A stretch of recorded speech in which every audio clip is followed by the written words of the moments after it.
Imagine being rejected. Not once, not 10 times, but 1,009 times. Most people would have quit after the first few. But one man didn't. And today, his face is on over 24,000 restaurants in 145 countries. This is the untold story of Colonel Harland Sanders, the man who built a chicken empire after the age most people give up. Harland Sanders was born in 1890 in a small town in Indiana, USA. His life was hard from the start. His father died when he was just 5 years old, and his mother had to work long hours, leaving Harland to cook for his siblings. By the age of 10, he was already working on farms. He dropped out of school in the 7th grade and tried everything to survive. Fireman, insurance agent, ferry boat operator, even a lawyer. But every job either failed or he got fired. Nothing worked.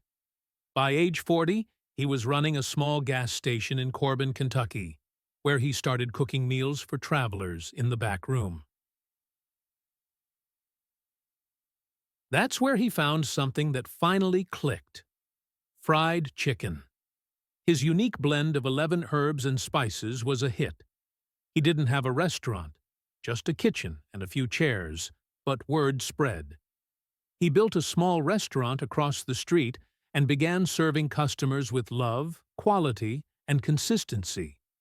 It seemed like things were turning around, until a new highway bypassed his town. Within months, he lost his restaurant, sold everything, and was left with just a $105 Social Security check at age 65. But not Colonel Sanders. He believed in his chicken. So, with a pressure cooker, a suitcase, and a dream, he hit the road. He went from restaurant to restaurant, pitching his recipe. He was rejected 1,009 times. Not because the chicken was bad, but because no one believed in a 65-year-old man selling fried chicken. But the 1,010th person said yes. And then another. And another. By 1955, Colonel Sanders began franchising his recipe. He wore his iconic white suit and black string tie and traveled the country. He became the living logo of his brand, Kentucky Fried Chicken.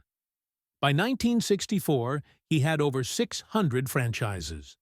That same year, he sold the company for $2 million, equivalent to more than $15 million today, but remained its face and ambassador.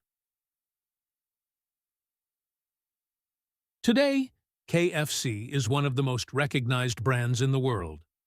But behind that smiling face on the bucket was a man who faced poverty, humiliation, and rejection, over and over. A man who didn't give up at 40, or 50, or even 65, because it's never too late to start again. Rejection isn't failure. Quitting is. And success, true success, often comes after your final no. Colonel Sanders didn't rise young. He rose strong. From the ashes of every failure to the glory of a global legacy. If this story inspired you, hit that subscribe button. Because here on Ashes to Glory, we share stories that remind you, no failure is final if you refuse to quit.